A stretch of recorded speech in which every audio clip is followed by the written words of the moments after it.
Hi, folks. My name is Sebastian Brown. I am a regional admissions counselor for the University of Oregon, Go Ducks. I'm based out of Southern California in the San Diego area. We have several Oregon folks represented in our organization called RACC, and providing this presentation to give you some helpful tips and tricks about what makes the most out of college visits and interacting with college counselors. So real quickly, what is RACC? So we are the Regional Admissions Counselors of California, and we're an organization of nearly 200 admissions professionals from nearly 120 institutions that work with students from California, but we represent schools outside of the state of California. So in order to be a part of RACC, we are schools, often public, sometimes private, international, and everything in between outside of the borders of California. So some of the things that I'm going to go over today is how to actually communicate well with college reps. One of the things it's important to keep in mind is we love what we do and we love who we do them for, and we want to engage with you as a student. There's no such thing as bothering us.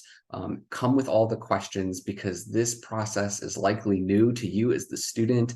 It may have changed or be new to you as a parent. So the best thing to always do is ask the admissions rep, and you'll find that things are often different per school. So it's also important that you don't make assumptions that, for example, what applies to the UC or Cal State system here in California usually doesn't apply anywhere else outside of the state. We'll go through a couple common questions, things that you should be asking us, how to interact with the campus visit, other things to consider. So first and foremost, how to communicate with your college reps.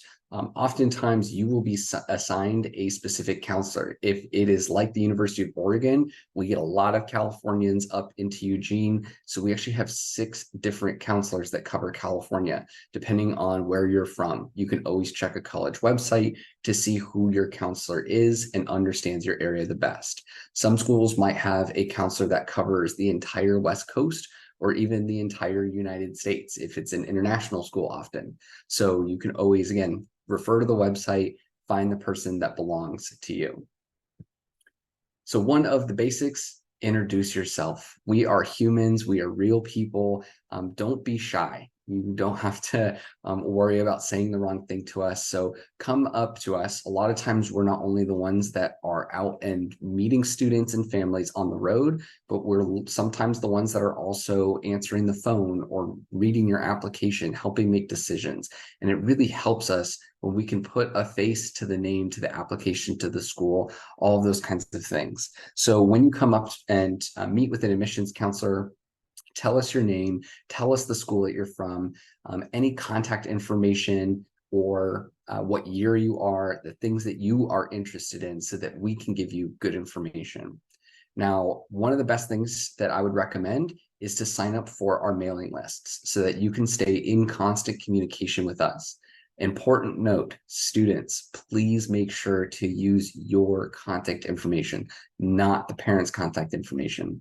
This can create a lot of confusion later on, but it also means that we want to talk to the students first and foremost. Of course, parents are an important part of this process, usually with things around like financial aid and next steps, but it's really the student that should be in the driver's seat when it comes to contact with a school.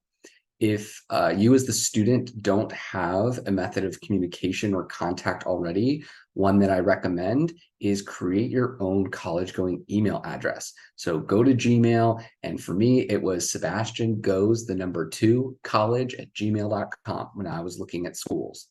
It's a great way to stay organized. All of your college communication is kind of funneled into one place, so it's not flooding your other inbox. And I definitely recommend to students, do not use your school email address, because a lot of times they have filters that will try and take out communication from a school. So for example, if you earned a scholarship from the University of Oregon, that email notifying you of that deadline to apply, you might not ever receive it because your school might think it's a spam message, and it's certainly not. So I recommend don't use your school email address.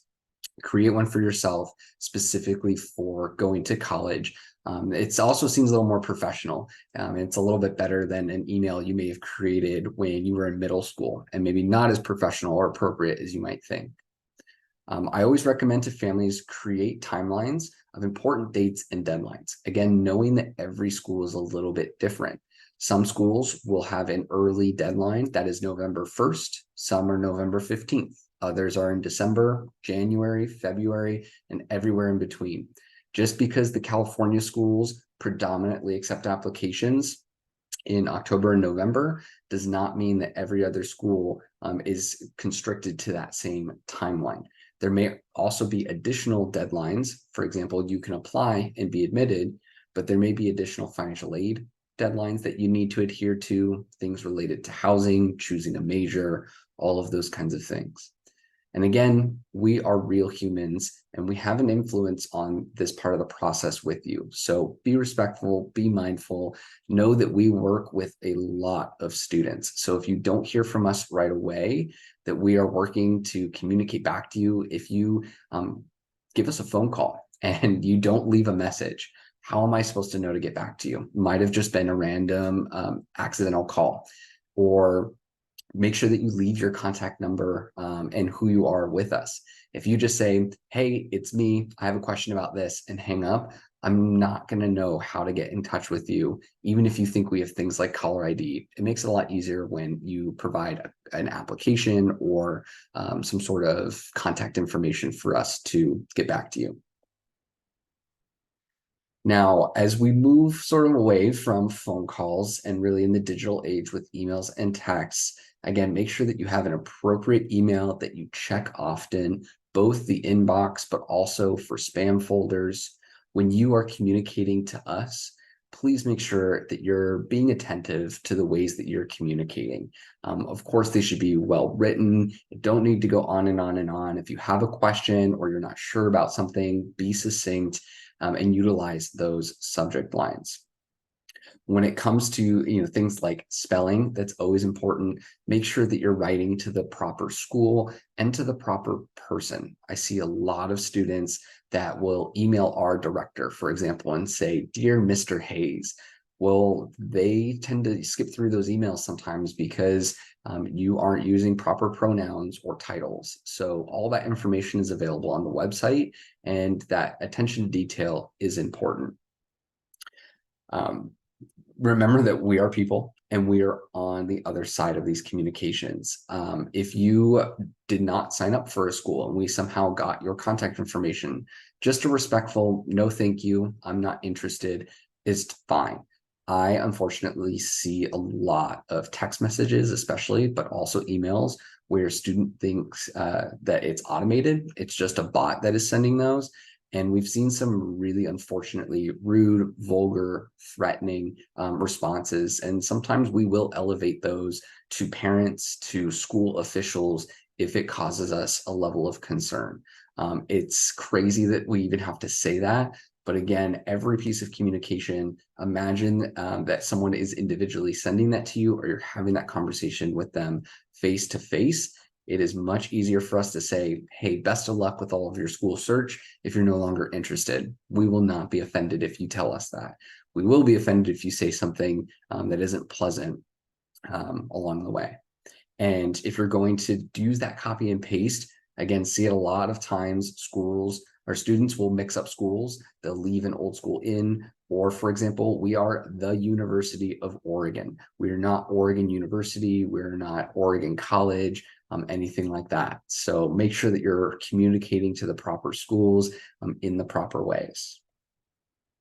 Now, if you decide to call one of us or you get a phone call from an admissions counselor, keep it concise. We typically will have a lot of meetings throughout our day. We might be in our car or going into a college fair. So if you have a question, be ready to ask that and take notes.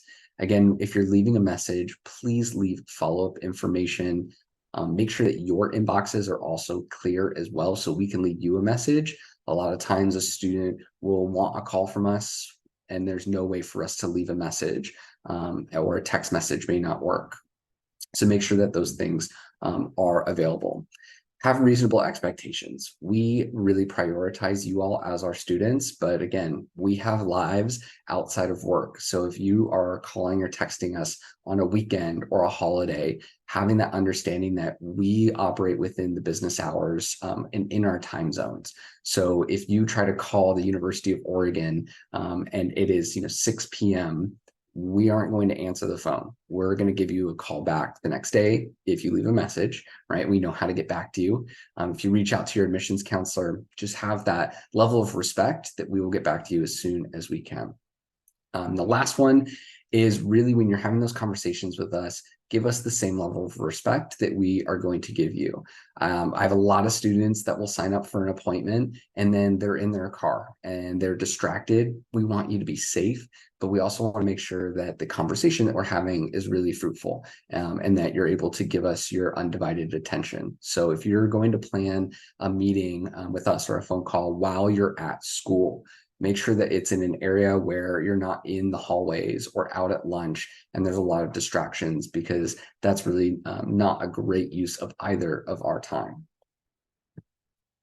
And then finally, when you are talking to reps in person, especially if it is at a college fair where things can sometimes be really busy, again, be respectful and mindful of others around you. So if you're that family that walks up to a table and you're kind of crowding a lot of space, you're not really sure what questions to have asked, which is okay, but it kind of drawing out the conversation, there's likely other families that may want to meet with us and ask questions as well. It's okay if multiple families come up to a table together.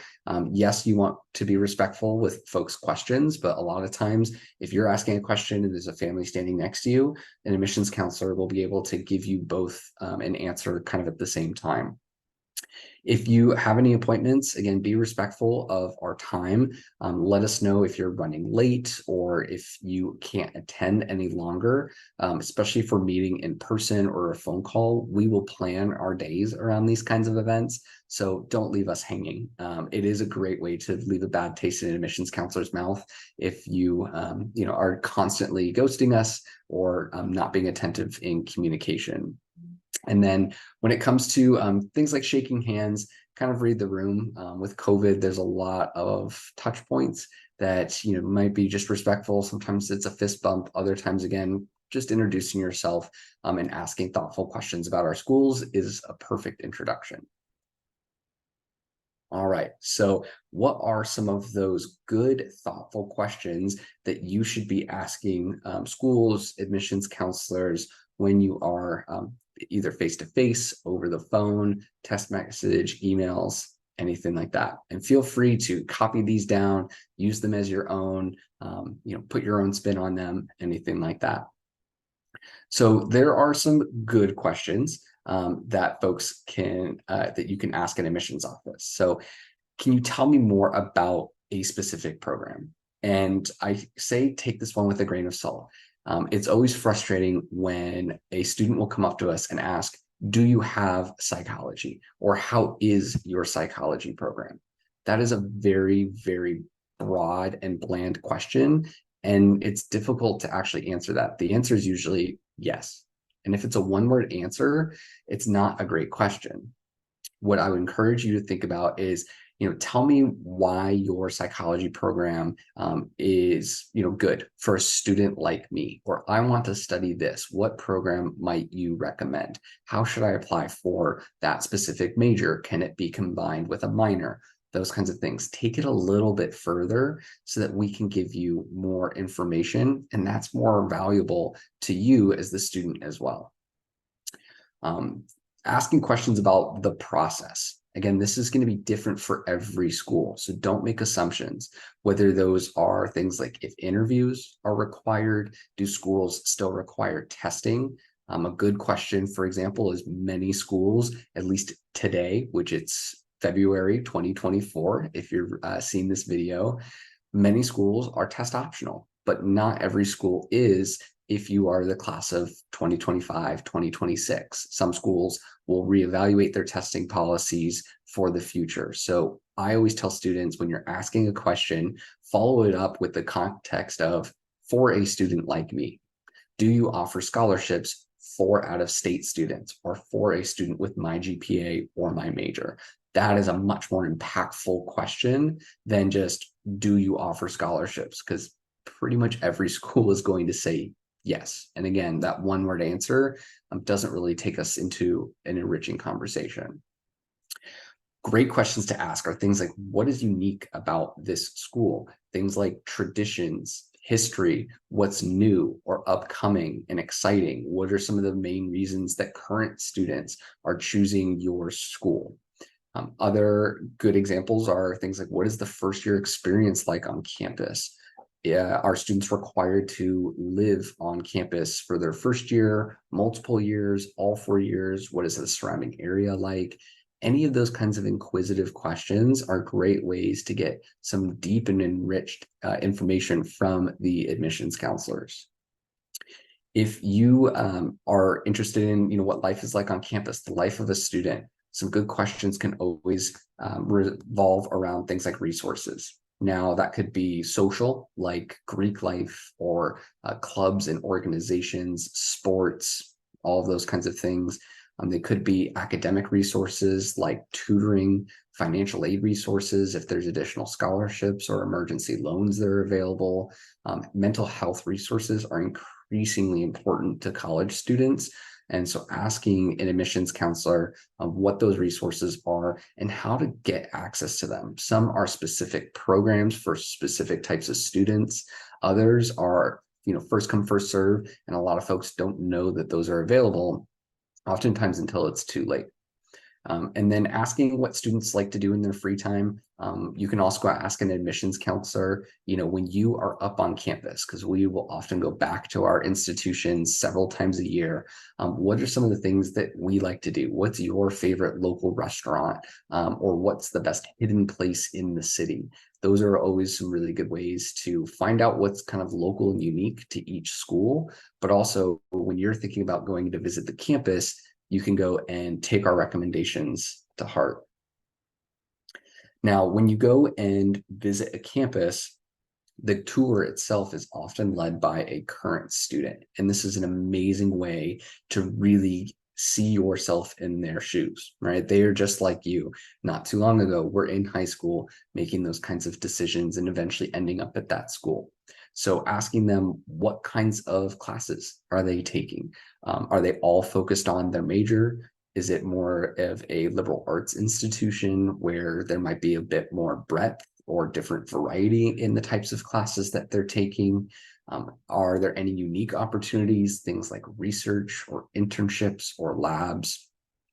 What are some of their favorite meals in the dining hall? If you have dietary restrictions, how is the school accommodating to students like you in those kinds of situations? Food is one of the most important things that you can think about in searching for college. It's usually not the first thing that you're thinking about, but putting good in and getting good out is really important to making sure that you're attentive in classes and feeling good and healthy throughout college. A big jump from high school into college is the change in your schedule. There isn't anyone making sure that you're doing your homework every evening and that your time management skills are really important. So getting a good sense from students about how they balance, notice emphasize balance there, of both school, but also fun, social, outgoing, adventurous, all of those things, how that balance is important to students. Getting a good sense also if you are a local student. Is it primarily a commuter campus if it is a large state school, for example? Or do they have a large out-of-state or international population? How do students get to and from if they're going away for winter or spring break? Parents, this is also a great resource to ask other parents. There may be an airport that you didn't think about that actually has a direct flight or is a little bit cheaper to get your student to and from school if you're looking at those non-California options. Especially this has increased a lot in just the last couple of years. Thinking about what is important to you. if there are social justice or cultural divides, things like religion or politics that are important to you, asking about how an administration or the student body has managed some of those situations can also be really important to make sure that you are on a college campus that appropriately challenges your perceptions. I think that's one of the growths and exciting things about a college community is folks come from all walks of life. They should have different perspectives than you. There's growth to be had there, but also making sure that you feel supported and valued for those different opinions, and that it's a safe space to have those different opinions. So asking about the campus culture and how they deal with different scenarios can really be important to make sure that you're making the right social fit. And then what do you love most about the school as much as what you would maybe change, or why, if you're talking with a senior or you are even talking with an alumni about why you've stayed or what makes you passionate about this school, is a great question to dig a little deeper, more than just what is there offered, but why it's important to certain folks. So here is an example of trying to reframe questions to get a little bit more depth. For example, instead of "how's your program?" tell us that you want to study a specific thing, or if you're not sure, you're undecided, you're exploring what that process looks like. Because oftentimes, I'll use California for an example, if you're undecided, it may take you longer than 4 years to graduate because of things called impacted majors. Whereas a lot of out-of-state schools, we have very limited, if any, impacted programs. For example, at the University of Oregon, majority of our students come in undecided or undeclared, but they're still on track to graduate in 4 years, keeping those kinds of things in mind. Now, asking questions like, is this a party school? Campuses can change very drastically, maybe since your parents were on a college campus. That's a different decade, different era. Things can change quite a bit. So asking about what the social life looks like, and what are some of the main involvements and things that students are passionate about. Can I get into this school? Really what you're asking is what we're looking for in an application. Are there any requirements versus what might be strongly recommended, versus what makes you a competitive applicant? I always tell students, there are always those 4.9 GPA students, but oftentimes we're looking for more than just a good student. We're also looking for good community members, students that we know are going to have those time management skills to do well in the classroom, but also be engaged with their peers around them. So that's where college admissions, can be interesting. It's not just a GPA or a test score. That 3.5 student who is captain of the football team and ASB class president, and they do community service every weekend while somehow working a part-time job, and they're able to maintain a B, almost A average, versus that student that does nothing but eat, sleep, and study. You might be surprised at which schools will prioritize different parts of an application for a student. And then I often recommend to folks, don't try to get us to pit our institution against another, even if we are fierce rivals, because we're never going to put down another school. That's why they exist, is they are a great option for a lot of different types of students, just like we are. So I always encourage you, don't think about other schools when you're talking to an admissions counselor. Have us focus on the institutions that we know best, because oftentimes we also can't speak to another school unless in the rare case that we had worked or attended that school. We're not going to know a lot of information actually about other schools. All right, so let's talk about the college campus and the visit. This is one of the most impactful things that you can do to decide if a school is a good one for you to apply to or ultimately attend, and take advantage of the campus visits, whether they are virtual. There may be a specific day for juniors or seniors once you've been admitted for certain majors, all those kinds of things. So again, communicate with the admissions office. We're always aware of those types of events that are happening, and can recommend when is a good time to see a school, because you're getting an authentic perspective. If you visit the campus and it's really lively and energetic, yes, we'd love to have you there, but we're not rolling out the red carpet just for you. That's probably how campus feels all the time. You might also really change your perspective. Some folks think that the weather is going to be a concern, and then you go and visit the campus and you're like, hey, that really wasn't all too bad. Or it could be the opposite. Coming from California, we're pretty privileged when it comes to the lack of variety in weather that we have. I grew up in Colorado, and it's always interesting to hear San Diego students that are not always happy because they are in Denver when it's snowing, multiple feet, and that's the first time they've ever experienced snow. So go and visit in the winter. Go when the weather might not be what you expect, because that can really give you a good insight into what a full year will look like. Don't just visit over the summers, because every school is going to have a beautiful summer, right? Demonstrate your interest. Letting a school know that you're interested in learning more in specific programs. Can you meet with a faculty member? Those kinds of things. And then one of my top recommendations, other than seeing the tour and meeting with the student, an admissions counselor, and doing all of the formal things, is build time to just wander around. See if you can really envision yourself on that campus, whether it's hanging out in the dining hall or one of the open spaces. Can you see yourself there? That is a really important question going forward. When you go to plan your visits, it's never too early. Even if you are a freshman, go and see those schools. If you have an older sibling, take advantage of tagging along to see those spaces. A lot of schools, like the U of O, for example, folks are constantly visiting. So they may fill up quickly, especially around things like a spring break or summer or holiday weekend. So make sure that you're planning ahead and do register for a tour or for an event. And if you can't make it, please let us know. That is usually a space that you are taking up for someone that may be on the wait list. And if you, decline or cancel your RSVP, well, now we can welcome that other student onto campus and give them the same opportunity, which is, always a good thing for everyone.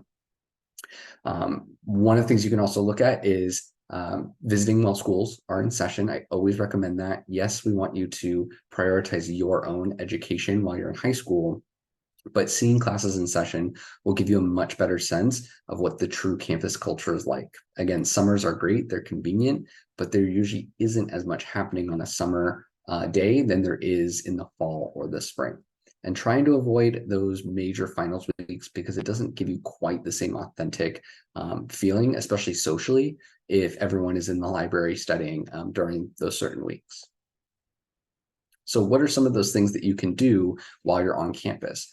Of course, walk through different buildings, visit the bookstore, go to the dining hall. Again, see some of those major hotspots on campus that are always going to be busy, or that you will spend a lot of time in. Picking up a school newspaper or looking at what is advertised in the student union, what types of events or flyers or clubs or organizations are being promoted. Taking time to explore not just the campus, but the local city, whether that is local spots for students to eat off campus, if it's local housing that you may be considering in the future. I always, again, recommend ask your admissions counselor, ask a tour guide for what their local recommended favorites are. You can also see if events are happening in the area. Attend an athletics event, especially at Division I versus Division III schools, or catch a performance if you are interested in the arts. Ask a school if they're able to potentially provide tickets. Usually not for athletic experiences, but sometimes they might be able to say, there's a show that the theater is putting on. Ask those kinds of questions or still attend. And then take pictures and notes. A lot of things will start to blend together. You're not going to remember the difference between the two small liberal arts schools that you visited within the same 2 hours. It's hard to remember all those small details. So if you take notes, a lot of things you'll be able to remember those visits a lot more clearly when you're thinking about applying or making those final decisions. And you won't have to feel the need to come back to campus later, which ultimately will save you a lot of time.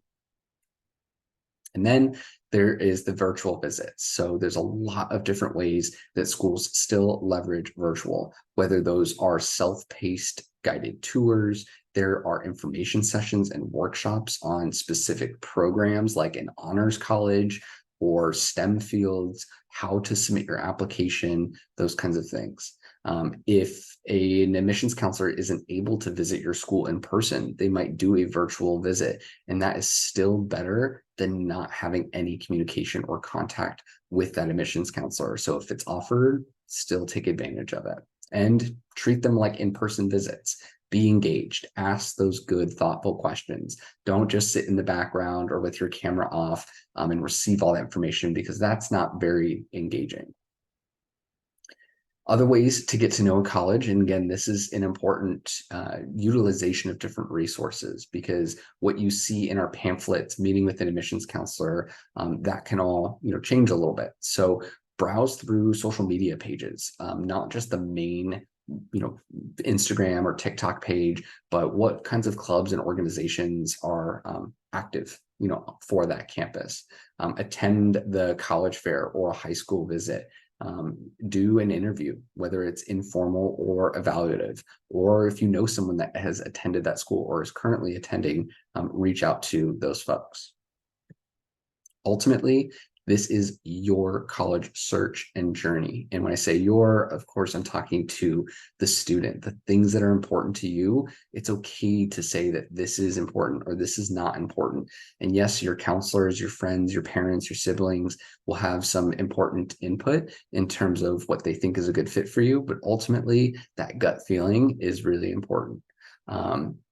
Again, communicate with us. If you sign up for something and you can no longer attend, please let us know. That is always better. We will be appreciative of that than if you don't show up and was taking up space that someone else would have been able to be invited. Do not be afraid to ask questions. I always tell students the only stupid question you can ask in this process is the one that you keep to yourself. We love to share information. We love to be helpful. So just by asking questions, you allow us as admissions counselors to help you in those ways.